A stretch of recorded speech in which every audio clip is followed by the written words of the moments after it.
Hello, everyone. It's just us three this week. No, not the Just Us Three podcast. It's the Winging It F1 podcast, of course, with my two co-hosts. One of them wears a multicoloured hat when he covers Wasps rugby matches at the weekend. At the weekend. That made sense. And the other is Formula One's latest social media influencer. I think you should check out his TikTok account because his dancing skills are quite something. It's Adam Dickinson and Freddie Coates. See, I'm tempted. I've not got TikTok, but I am tempted to get it just for Freddies, just to follow Freddie's account and follow his influencing. Yes, I was on two matches. I was at Was on Saturday two matches over the last 2 weeks. I was at Leicester last weekend. Yes, in my multicoloured hat, so that I don't affiliate with either team in the press box. So I am neutral, even though I was there for Leicester Live. So take that as you will. But yeah, it was very enjoyable. Good game. So yeah, but I don't have TikTok. Freddie does though. My TikTok is purely an experiment to see what happens and also to get some validation. Were you expecting anything big? Were you thinking I don't know, I will be the world the would next spin faster? Carly D'Amelio. The world would spin faster or something? I hoped I get a Boohoo Man deal, but that hasn't happened yet. One of my videos actually got watched by a few people, which was nice. Like ours. No, I'm way more successful on TikTok than this podcast. Wow. All right, let's move on then. But it takes an hour to watch one of these. The longest one of these is an hour and a half. My longest TikTok is about 40 seconds. True, yeah. You can watch it 60 times and then you've got way more left of this podcast. Go and do that. Go and watch my TikTok. What's this podcast? I don't care. What is your TikTok, Freddie? Let's give it a plug. Oh, no. I don't actually know. I think it's the same as my... I don't want to say what the same... Oh, whatever. It's Freddie Coates 99, I think. Well, there we go. You can check out Freddie's TikTok there. I listen to podcasts at 1.5 speed, so I can smash through them quicker. So then it sounds weird. I don't like doing that. Hear people it sounds weird. Speeds. Yeah, but now I've got so used to it. I'm Nigel Chewin. I'm not here with Adam Dixon and Freddie Coates. Oh, Freddie, do you like TikTok? Yes, I like TikTok. Hello, I'm 1.5 speed. Now listen to that at 2 times speed and see what happens. It's like a horse race. Yeah. I won £3 on the Grand National at the weekend, so I'm buzzing from that. £3. Yeah, my horse placed 4th. There we go. Speaking of money, let's talk about F1 drivers because they've got a lot of money. And I was thinking, they've got lots of it. They have, yeah. The lowest, Yuki Tsunoda is the lowest paid driver, and he gets 500k each year, I believe. Surely Nikita Mazepin is the lowest paid driver because he's a paid driver. He's paid minus 35 million a year. The ones who get paid. But anyway, yeah, let's talk about the grid because half of them have won a race, and I think only 3 or 4 drivers have not been on the podium, and I think 4 are world champions. We've got Hamilton, Raikkonen, Alonso, and Vettel, haven't we? So, do we think this is the best F1 lineup ever? I think the 1954 grid was pretty strong, but outside of that, I don't know.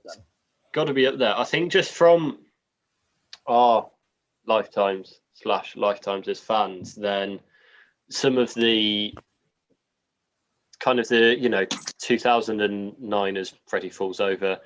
It wasn't me. It was my dog. My dog. He kicked my cable that I've got charging my phone, and now my phone that was specially balanced has now been attacked, and now is thrown across the room. There we go. We're back. Interrupt. Sorry about that. You've been mugged off by your own dog. I haven't been mugged off. Adam's been mugged off. I have been mugged off by Freddie's dog. Yeah, I think some of the kind of grids around, I guess, 2008-ish to 2012, 2013 had some properly serious talent in it, and multiple world champions. It was just such a good, your Alonso's, Buttons, Hamilton's, obviously Vettel, Webber, Raikkonen when he was still good. When he wasn't. Rosberg, like all of these drivers that were in their prime and are world champions. And I think that was pretty quality. But I think what we've got now is kind of up there. And I think the kind of young drivers coming through and the kind of the way it's spread a lot more across the midfield, that you've got people like Ricciardo or, Vettel at Aston Martin and Ricciardo at McLaren and Alonso at Alpine.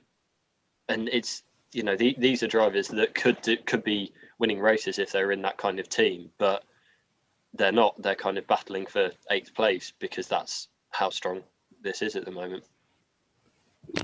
Yeah, it seems to be the sort of, in my opinion, the best way to determine strength of a grid isn't necessarily sometimes by the strong drivers, because we're always going to have the race winners. They're always going to be on the grid. It's by looking at the dead weight at the bottom of the grid. And obviously through like 2010 to 16, we had like Manor and Caterham and HRT and teams like that, and you'd have some teams, drivers there that are not necessarily supposed to be there, like a Narain Karthikeyan, or I don't know, I think Christian Klein did a race at one point for HRT, and that kind of thing. You think, well, these drivers aren't really here on merit, clearly. Whereas you look at drivers now, and the dead weight, there's so much more fierce competition for the seats, and the teams, there's not we've got Haas, Williams, Alfa Romeo, but it's not necessarily back marker.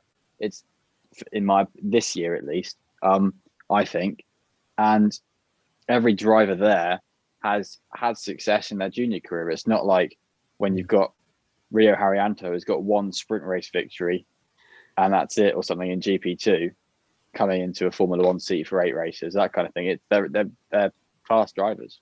Yeah, I think that's a good point. Even if Mick Schumacher, who's probably arguably one of the 3 or 4 worst drivers on the grid, he is the F2 champion. Antonio Giovinazzi, same boat. He was F2 runner up in his rookie season. Yeah, that was a fantastic rookie season. Yeah, those are seen as the worst drivers, yet they're still very, very good. So I think the average perhaps has gone up over years. There's just so many names. Alonso's return does help. Even like Esteban Ocon, he was seen F3 as champion who could take a Mercedes seat. Yeah, F3 champion, and he could have taken a Mercedes seat. Now he's seen as in the lower 10 maybe of the best drivers on the grid. So I really do think this field is really strong, and as Adam said, the youth helps as well. Yeah, and I think it's maybe at the top of the grid. I'd say we've maybe not got the top 4 drivers in the top 4 seats, perhaps. But yeah, I completely agree. There's the amount of competition, the fact that there's about 8 or 10 drivers that could be in one of those Mercedes or Red Bull seats and do a good job and win races and contribute towards championship battles, I think says it all, really. That, yeah, as you both said, the depth that there is, as well as the pure talent there. I think there's the argument in all sport that the generations coming through are kind of better, absolutely better than the generations previously, just because that's how sport goes, that's how it advances. But I think even kind of relative to other grids in other eras, I think it's got to be up there. Yeah, and what you were saying about drivers, to lead drivers at all the teams, like you said with Ricciardo, McLaren, Vettel, Aston Martin, that kind of thing, that's purely, it's come from, there's such a quantity of good drivers, they need to be spread across the grid. It's not a case of snapping up, say, I don't know, Senna and Prost, putting them in McLaren and then they dominate, and then you've got a few other good drivers further down, but that's it. Like with Matzelberger and PK, say, like you've got all the drivers are sort of able to be in a position where they can be a team leader or a very, very competent driver in that team. So it's it is a fantastic field, and there's been a bit, you can kind of look at it and go, it's not quite perfect, but it's never going to be a perfect grid. You're not going to have like 10 years ago, you wouldn't have suddenly had Tom Christensen on the grid or that kind of thing, but then it would have been fantastic because he's like a 9-time Le Mans winner, that kind of thing. And he clearly is a master of his field and probably would have been fantastic if he had put his time into a different field, namely Formula One, that kind of thing. You've got tons of drivers who've gone down different routes, but these drivers who've got to Formula One have got there deservedly and deserve to be there. They're deservedly Formula One drivers. And I think it's if you look at kind of where the drivers are at in their careers as well, like the kind of period 2008 or 2009 to about 2012-13, that was kind of a lot of drivers, it felt like, at the kind of end of their peaks. Whereas if you look at the grid now, you've got the AlphaTauri pairings, the Ferrari pairing, McLaren drivers both seem to be getting better. Lewis is always getting better. Verstappen is. Perez has just been at this level for so long now. Russell, I've not even mentioned him. There's just so many drivers that are coming up and getting better. So it's not necessarily just the level that they're at now. It's the way that they are still improving and should be improving, for another few years, because it is a young grid. Yeah, I think they're here to stay, aren't they? And that's only a good thing for the sport. And I remember not so long ago, well, quite a while ago now, people were saying, "Oh, F1 might have a bit of a problem. Who's the next big stars?" Yet we've got a huge flurry of them now. There's like 6 or 7 great drivers who could become champions if they're in the right car. I think for me, the sort of fear of future stars came a bit more from people not willing to take a risk on youth. But I think recently Formula One teams have finally sat up and gone, actually, youth's pretty good. And we've got Verstappen, you've got Leclerc, you've got Russell, you've well, those are the big 3 that you've got that have all been given chances in race winning teams, basically. And 2 of them have won races, and one of them essentially won a race. So you've got you can cry, Nige, it's fair enough. But you've got like confidence in young drivers now, which seem to, like you say, Adam, when they were tail end careers, when you've got sort of Button, Alonso, when they were sort of been in Formula One for 10 years, Raikkonen, similar, that people wanted those star drivers who had proven themselves, and that's fair enough. But people have realised you can spend less and get more from a junior driver, a young driver, not a junior driver, say. But that's good. It's great to see youth. Give youth a chance, and Formula One has. Yeah, I think it's weird. There seems to, and I don't know whether this is kind of looking back with hindsight, but there seems to be this kind of gap in like GP2 winners in kind of the 2010s, where there wasn't kind of much. There wasn't kind of absolute champions coming out of that series. Whereas you look at the winners we've had over the last, probably since Van Dorn, you've had Van Dorn, Gasly, Leclerc, De Vries, Russell, Schumacher, and we've got another stonking grid this year that will produce, another name to rival that, I think.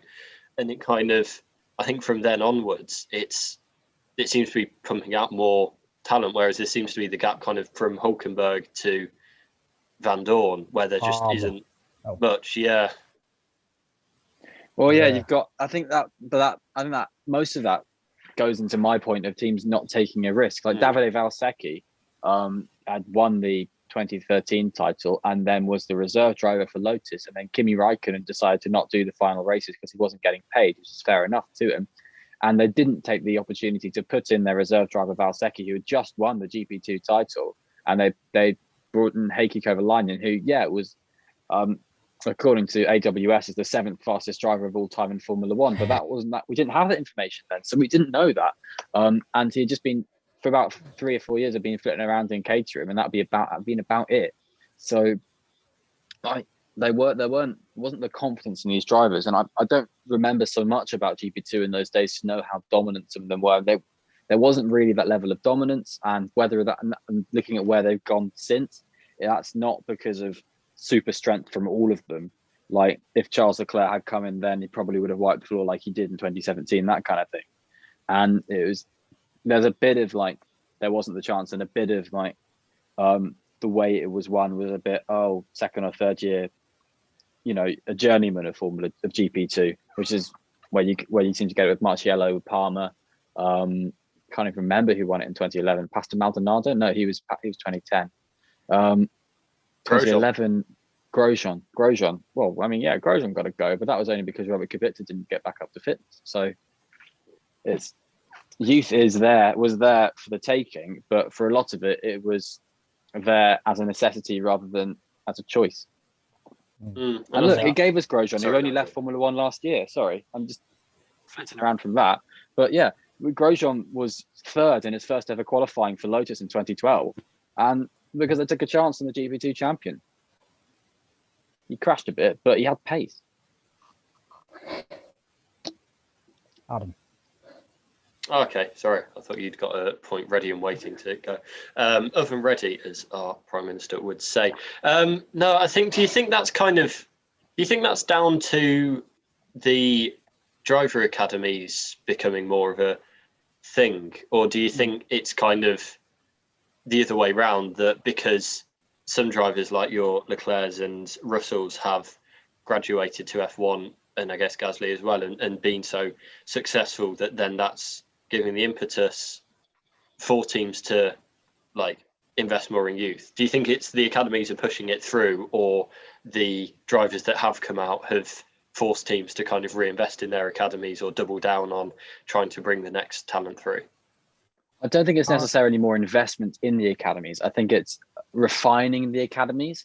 Because if you look at Red Bull's driver academy from around 2008 up until 2013, really, the only success story they produced was Sebastian Vettel, and they still have Mark Webber in the team, who wasn't a Red Bull junior. He was just a Formula One driver.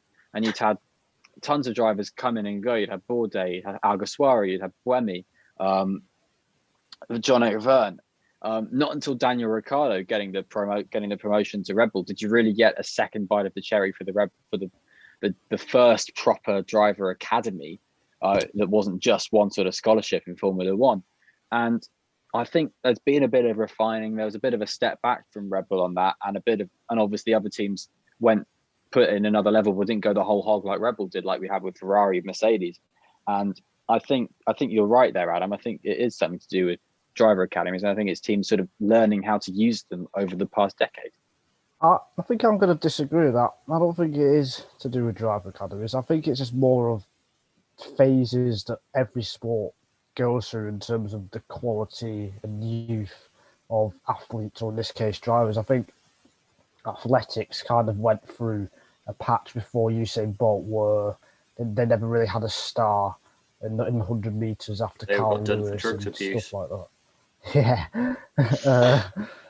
So, and I think F1 or junior series in that early 2010 phase, I think it just went through that a patch like that where they didn't have anyone who stood out. Because I think if you do make a mark, then I think teams will see it, just like we have seen over the last 5 years. I don't think the teams ignored it. I just don't think there was anyone there who was capable of becoming a world champion or becoming a race winner or something like that. So I think for me, it's just more of a phase motorsport went through. And I think we might look back at this last, 4 or 5 years, possibly the next few years to come, as a golden era in terms of quality drivers. I think, yes, the racing, which is a totally different story, might not be quite what we want, although that could change this year. But I think the driver quality is top notch, I think.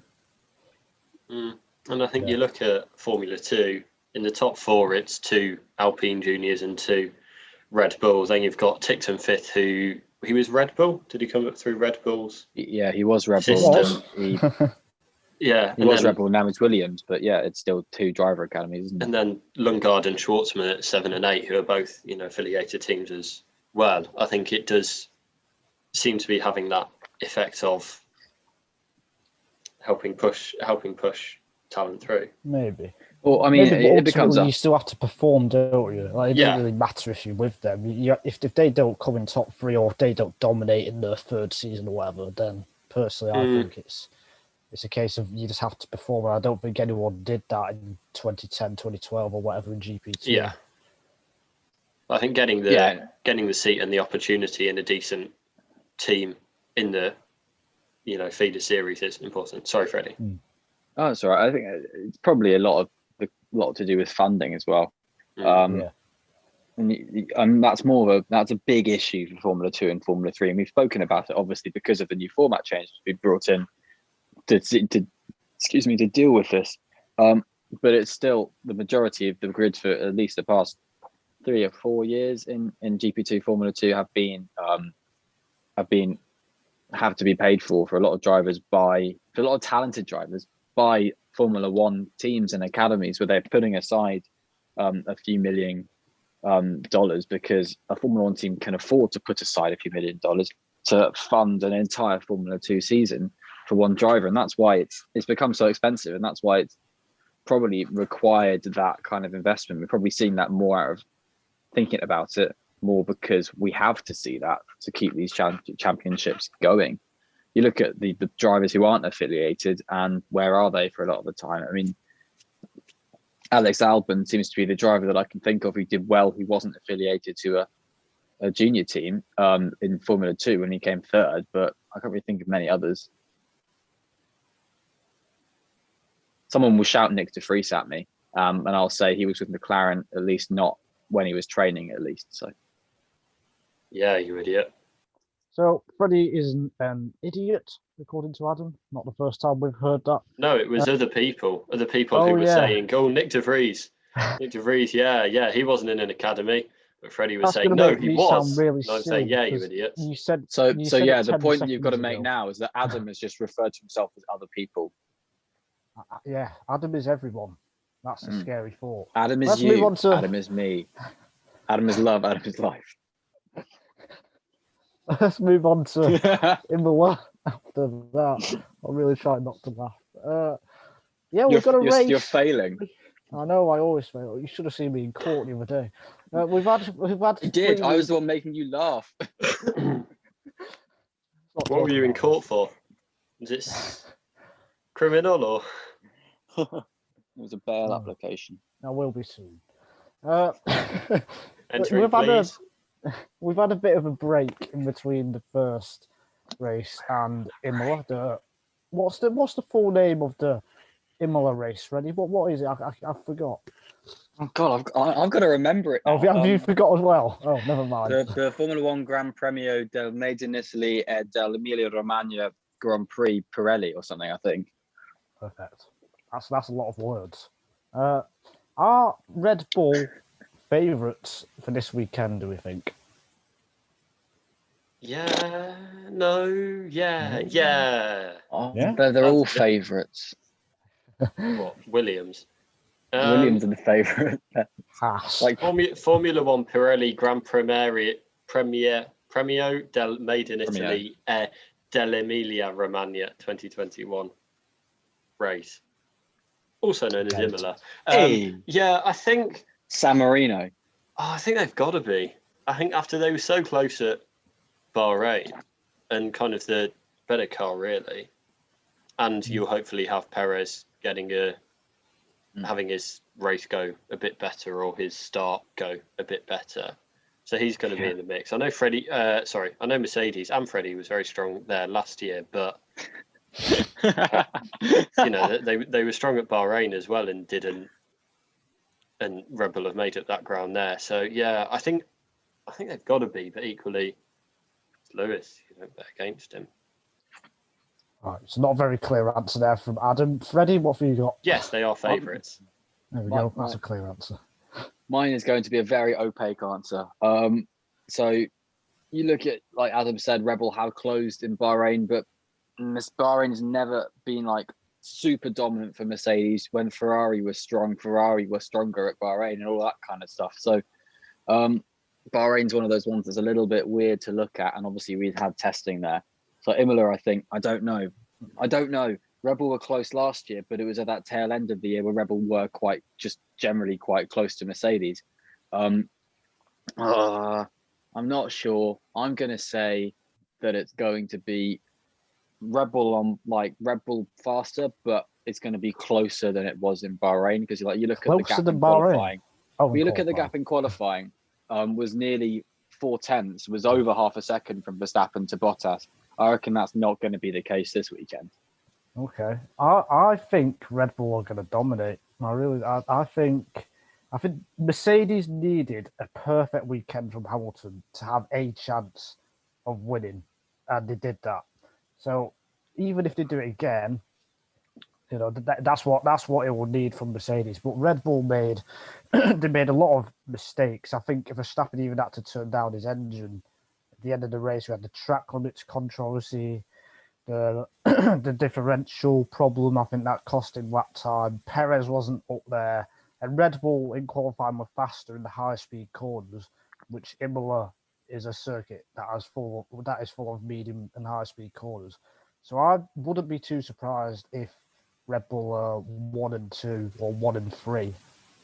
That's a good point about the corners and the big traction zones, the very rear limited parts of Bahrain were strong for Red Bull as well, and there's also a lot of that at Imola. Obviously, you've got I mean you could just name all the corners there that you've got to sort of turn in on braking a bit, and that like turn 9, 10 complex and turn 13 at Bahrain is very similar to a lot of corners that you've got, albeit a little bit faster at Imola, but similar. So that's another thing that, to be fair, Nigel, you're right, really does sit well with the Red Bull car. Sorry, last one. If they can qualify by nearly 4 tenths in ahead of Mercedes, then that's a pretty handy margin. And it's much harder to overtake in Imola. It's probably going to be a one stop unless there's some safety car or virtual safety car interference. So I think Mercedes will find it trickier to strategically get ahead like they did in Bahrain. I don't think there will be that opportunity for them, even if they have a similar pace in the race. If they're not ahead, I don't see how they can beat Verstappen personally.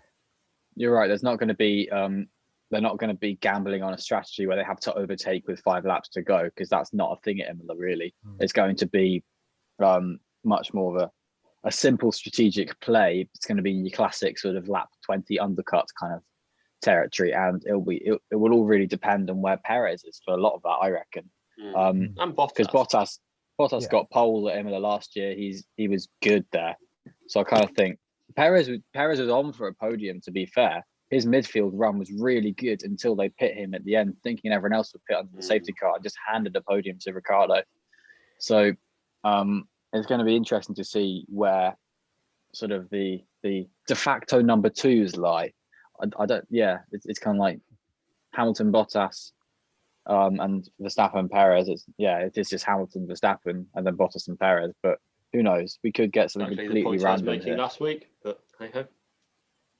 Yeah. I think the only thing. Oh, go on, Adam. So, no, you go. I was going to say the only thing I think that might play a part is if it rains, which at the moment it is scheduled for Sunday for some rain to be around, and we know Hamilton. Yes, Verstappen is very good, but Hamilton has just been unbelievable in the last 10, 11 wet races in Formula 1.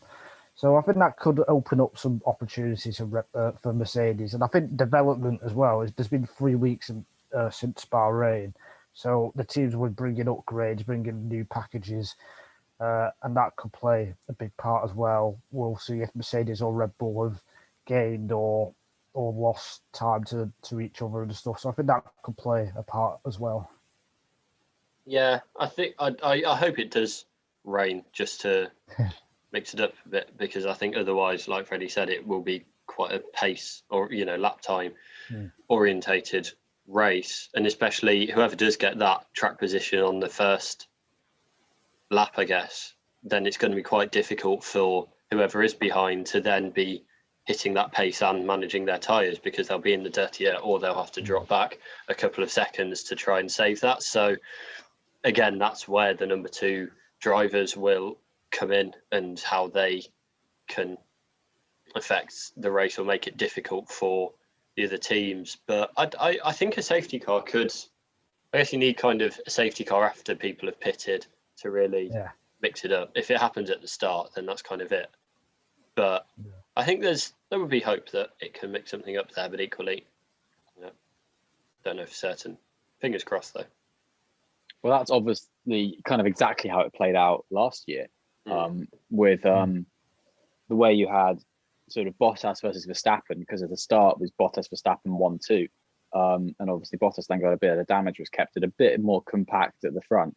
But then it just gave them the potential to have Hamilton essentially play the number 2 role and go long with the alternative strategy and then jump them, and then also get, which he was kind of on the cusp of doing, and then play, have a VSC play into his hands from Esteban Ocon.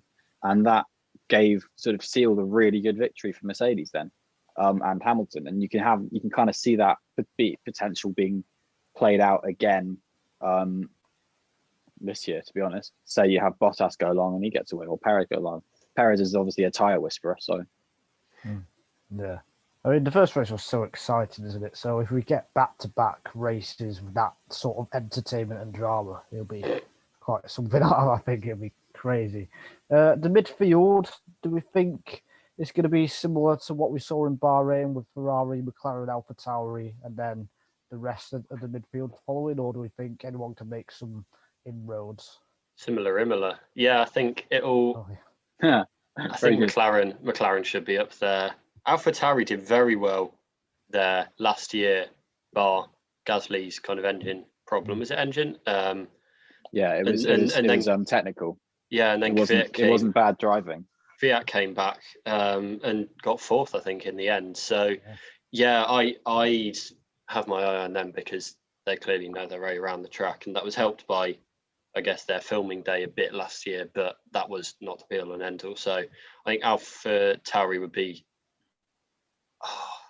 I think they might be McLaren's main challengers. Ferrari should be better because they have shown that they're better than last year, but McLaren still look pretty formidable. And outside of that, I don't think we've seen... I know Alpine have got some new upgrades coming, but kind of what we've seen so far from Alpine and Aston, they've kind of still got it all to prove that they can be kind of fighting over those top 5, top 6, top 8 spots.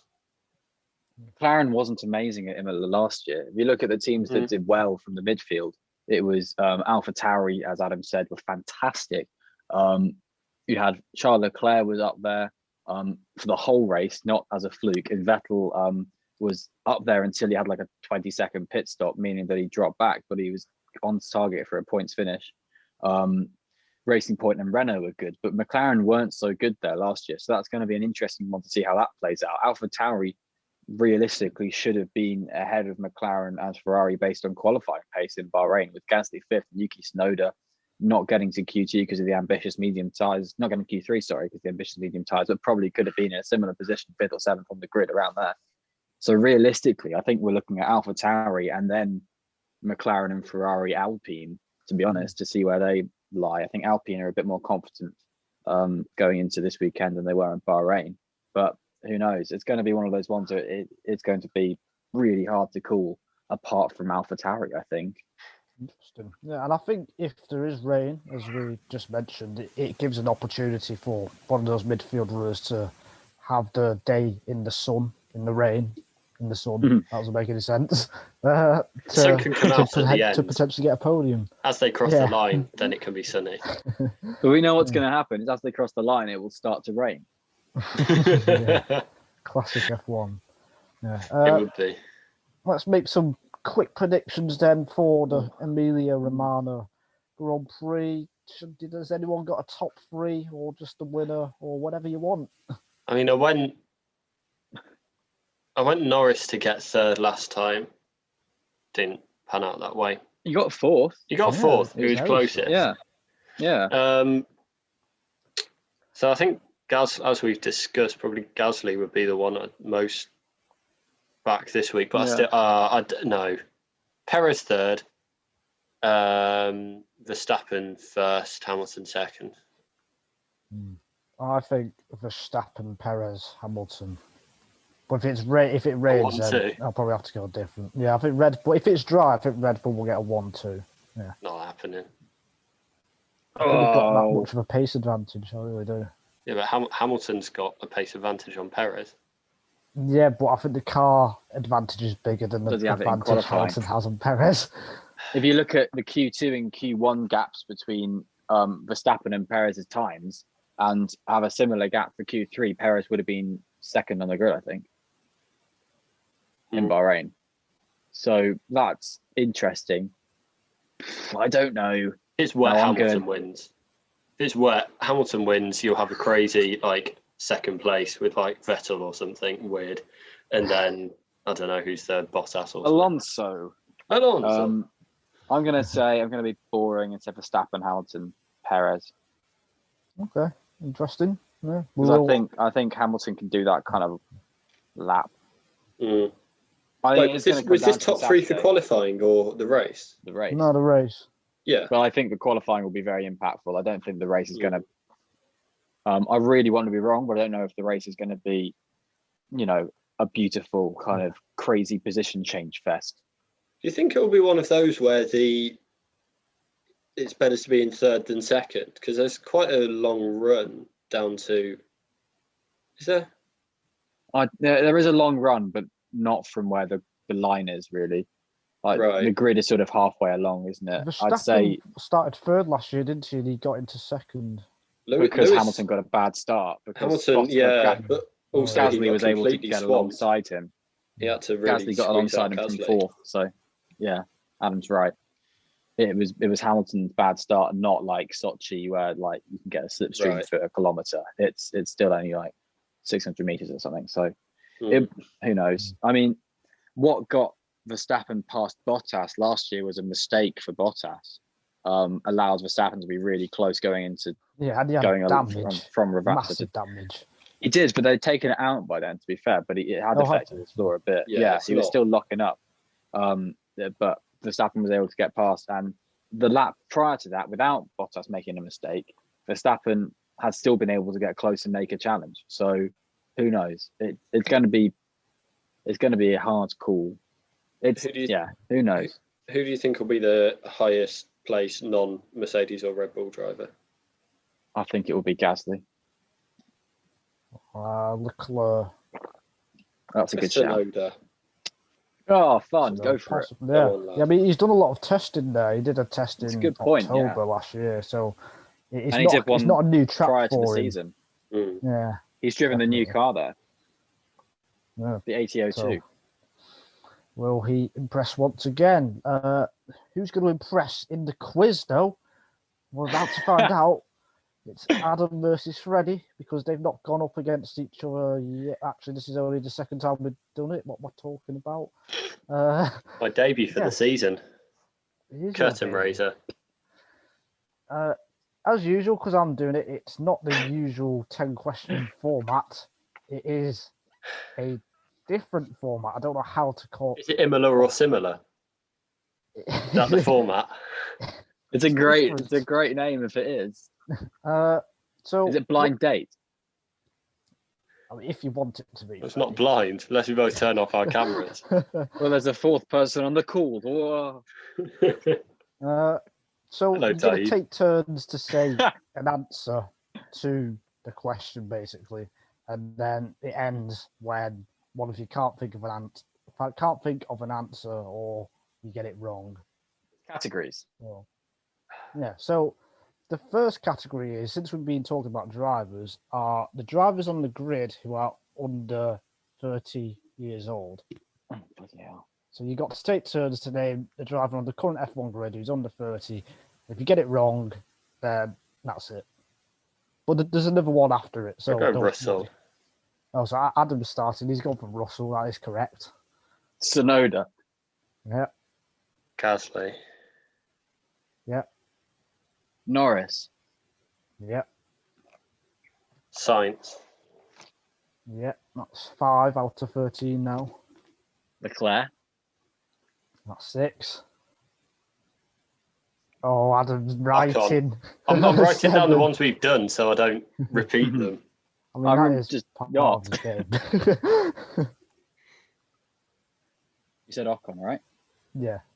Giovinazzi. Yep, he's 27. That's a long one for him to write. You'll get timed out. We've got Russ, North, Lex, Sue, Occo, Gio. It's not that much of a hardship. 8 so far. Stroll. Yep. Lance Stroll. Latifi. Yeah, he's only 25, surprisingly. Yeah. Max. Yeah, Max Verstappen. Mick Schumacher. Yes. So there's only one more. Nikita Mazepin. bollocks. Yeah. Okay. Right. So that's a draw. So we're gonna have to Wait, make what? It. No. I didn't The, think. the rule is that if he can't name any more, Oh, okay. that's why you've got to choose. You've got to. That's what I took the risk to go first because I thought, oh, I'll try. That's the beginner's run. That was just. I didn't know there was a risk to go first. Otherwise, I would have said one. Neither did I, to be honest. Right. So we're gonna have to make it a bit harder so that one of you doesn't get it right. And for this one, I'm gonna give you. So both of us don't get it right. I'm gonna give you 2 lives each because this is a bit harder. So you got 2 lives make each. 2 mistakes. Bloody hell, how hard is this? Is it going to be like? What shall it be 3? Like, Do you want Jeez, 2 or 3 you have no lives? lives for the other one. Yeah. Do you want 2 or 3 lives? Do 1 life. 1 life. Okay. 1 Yeah, life. let's go hard. Wait, So- let's hear the question first. No. It's too late. This one is about the drivers who've won the first race of the season. Obviously, Lewis Oh, Hamilton God. is one of them. He won last time out. 18 drivers have won the first race since 1980. So I want you to name drivers who've won the first race of the season since 1980. Who wants to go? And Freddie gets to go first, and Hamilton can be one of the answers. So, Lewis Hamilton. there we go. Sebastian There's one. Vettel. Hamilton. Nico Rosberg. Yeah. Jenson Button. Yeah. Fernando Alonso. Yeah, that's right. Nico Rosberg. Oh, Was said. Freddie's already said that. I've not noticed Shall we that. let him off, or shall we? Yeah, just carry on. Okay. That's Kimi one life Räikkönen. gone. Yeah, Raikkonen's won, yeah. Damon Hill. Yes, he's won. Michael Schumacher. Surprise? No, yeah, he has won. Senna. Yeah, Senna's won the first race. Frost. Yeah. How long did you spend on Wikipedia doing these? Too long. Hakkinen. Yes, that's a very good answer. 98. 97. 1998. 98. Yeah. Oh, yeah, I've got another. Are we going from 80? 1980, yeah. I'm not sure how many you've named. I think there's at least four more at least. PK. Yes, Nelson Piquet has won one. Eddie Irvine. That is a shout and a half. That Eddie Irvine has won. 99, Australia. Yeah, that is a brilliant answer. Ah, Adam's on the ropes. Mansell. Yes, Nigel Mansell has won. yeah, a race. 92. 92. Oh, God. There's at least 3 more. Thanks, You man. haven't said. That's what you want to hear. Oh, this is a punt. Villeneuve. Jacques Villeneuve. Jacques Villeneuve is not on the list. What an idiot. That is a life gone for Freddie. So we're both on So sudden you're death, both aren't we? on 0. Wait, what? Flat. Well, You said are Nico we Rosberg counting after I'd already said it. Adam's... Yeah, but I then said another one. I don't think Yeah, that's... so I'm going to say another one. Okay, all right. I mean, What? that's a tough No, call. 'cause it's Alan different. Jones. Well, Alan Jones is on the list. I don't know how you Yes. got that. Yeah. I did it. I don't know. So has Adam got 1 life or 0? I thought he had 0. I actually. Oh well, you I've did still only repeat got. Rosberg. I repeated him, and then you said, Yeah, oh, you've because you repeated him, repeated so I him. gave my next guess. Yeah, so that's a life. Yes. No, because Yes, I it's not incorrect. I just said one that had already Yeah, been but you said, and then said another Yeah, one. you can't do that. I'm making a rule. You've not thought about this That's at how I all, was have playing you? it from Oh, the yeah. start. To be fair. Oh, yeah, of course. yeah, well, that's why I said at the time you've lost Yeah, a right. life. Yeah, we've all Yeah, go heard check about it that back. one. Yeah. Oh. Yeah, Well, still, so I just it's said your Alan turn, Jones, so Adam. it's over to you anyway. Um, Reutemann. No, not on the list. So, do you want one more? One more guess anyway. Well, if we go, let's be nice to Adam and say he didn't lose a life. You've got to say another one now. Yeah. That's being nice to me. I don't want to kind of explain my thought process in case I'm like, I know you're looking at world champions. Drivers. Yeah. Say 2 drivers. I'll go Lauda. No, not Nicky Lauda. Really? Has he not? He's not 84 since 1980. No.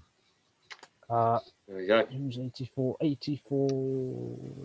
I don't know who's 84, but that's what I was going. Or who won the first race when Keke?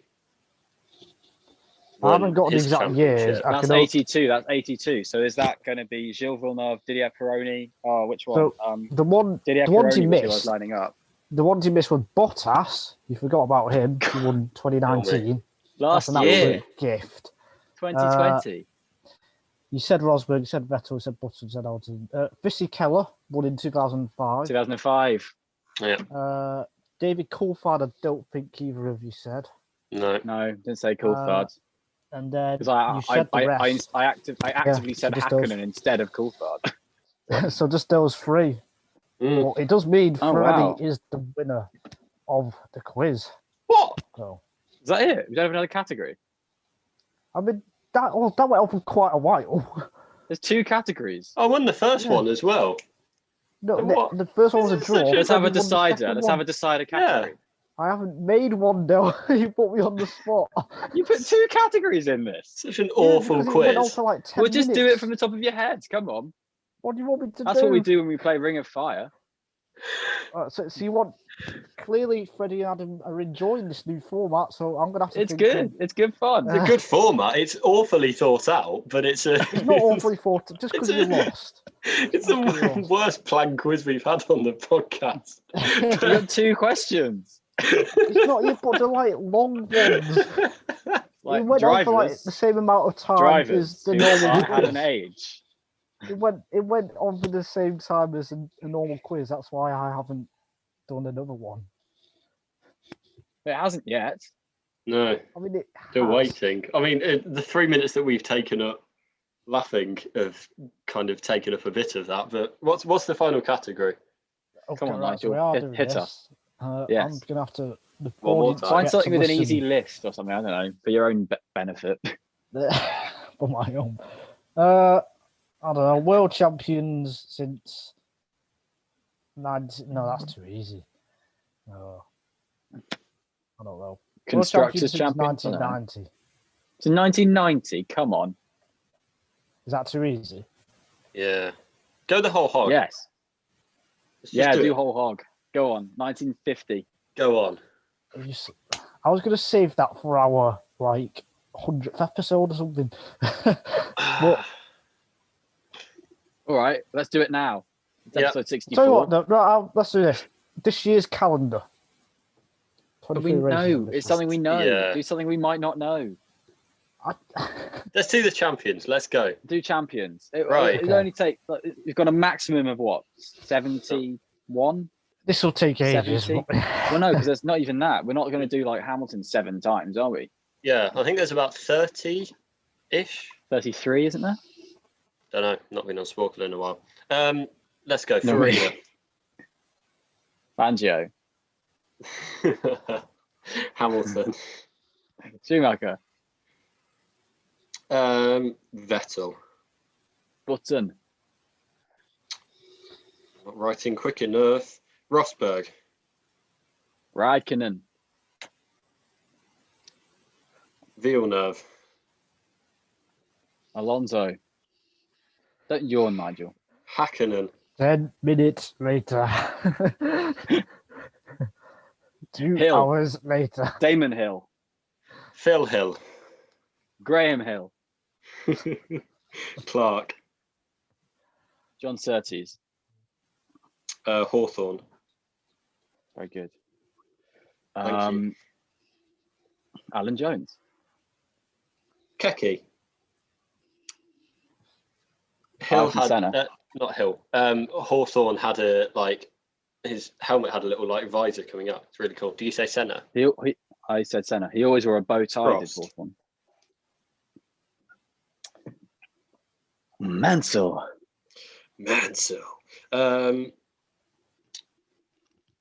Lauder. What was that? PK. You said Lauder.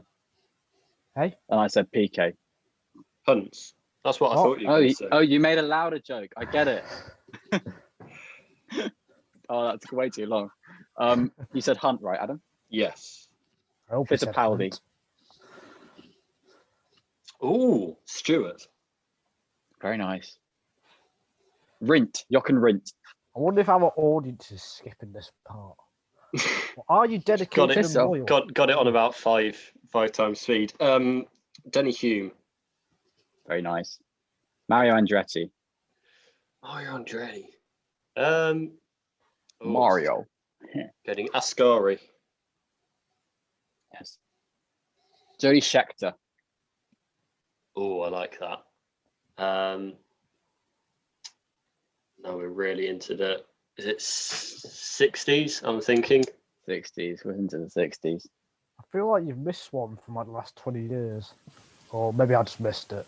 So do I, to be fair, but I can't. Or I didn't hear you say it, maybe.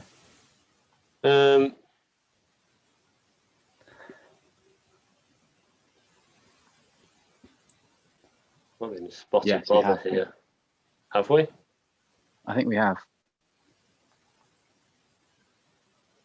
Oh, damn it. I've given him one now. Is there a time limit on this? No. No, it's. I'll hold you to that. No, it's sending me round in circles because who have I missed? We've said. Oh. Mile, we've got a law. I'm just saying you can find us on Spotify, YouTube, Acast, our lovely podcast provider, iTunes as well, Google Podcasts. We are everywhere. Adam is at Adam Dickinson01 on Twitter. Freddie's at FredCoates1999. And I'm at Nigel C. Journo. So while you are listening to this, go and check them out because we might be here for quite a while. And I do need to go to Sheffield next week. So can you hurry up? Grow up. got a train at 9:30. Have we said Kimmy? Yes, I said Kimmy. I thought so. He was the one I thought I'd missed. Nigel's grown weary with this. So Nigel has turned his camera off. Yeah, I'm just making food while these two are going on for years. So I've decided I'm a bit hungry. Grab them. We've had a 10-minute gap since we were previously recording. Jackie Brabham, sir. Yes, Sir Jack Brabham. Mika Hakkinen. Said him. Have we? Yeah. Cool. After Villeneuve before won the hills. All right. Probably going to cut out most of this, to be honest. There's a lot of silence. That'll probably. Yeah, there is. There's out. A lot of silence. Oh my goodness me. A lot of brains whirring. So I'm genuinely not sure there's anyone we've not said. Yeah, I know. We might have got to the end of it. We can't have got to the end of it. Oh my goodness me! I thought it was in the early 30s, and we've only said 29. Yeah, I think it was like 33 or something. 32. Yeah. Oh my goodness me! I've just arrived at the train station. Are you still going? Yeah. Ask anyone on the platform if they know any answers. Shall I run through the ones that we've done? Yeah, let's go through the ones we've done. Farina, Fangio, Hamilton, Schumacher, Vettel, Rosberg, other Rosberg, Button, Raikkonen, Villeneuve, Hakkinen, the three hills, Clark, who's that? Hawthorne, Senna, Prost, Mansell, Lauder, PK, Hunt, Fittipaldi, Stewart, Rint, Hume, Andretti, Ascari, Jackie Brabham. Scheckter, that's it. Scheckter.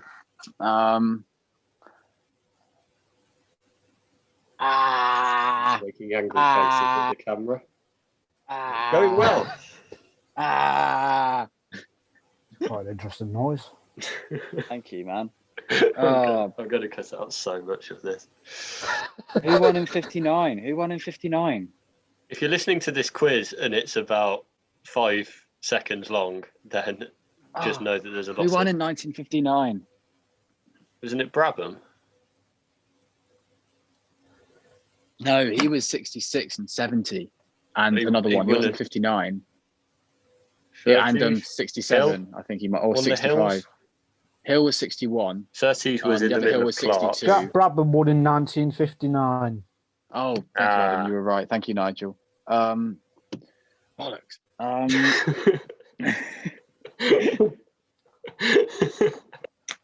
If you are still listening, again, we really do appreciate it because, I mean, what kind of listener or viewer wants to watch or listen to this? This is, heart. On, be better. Okay, right. So let's go through it year by year. Yeah, go on. Go on, mate. Year by year. Yeah, well, literally. 71 years. I think I could get most of them, to be fair. I think I could get the order decently. Who knew that Freddie and Adam were so competitive? I mean, this is... we saw the fury before when Adam wanted to keep his life. And, yeah. I should start taking these quizzes more seriously, I think. Yeah, yes, you should. I think I'd agree on that one. Really. I don't really try. We can tell, believe it or not. Oh.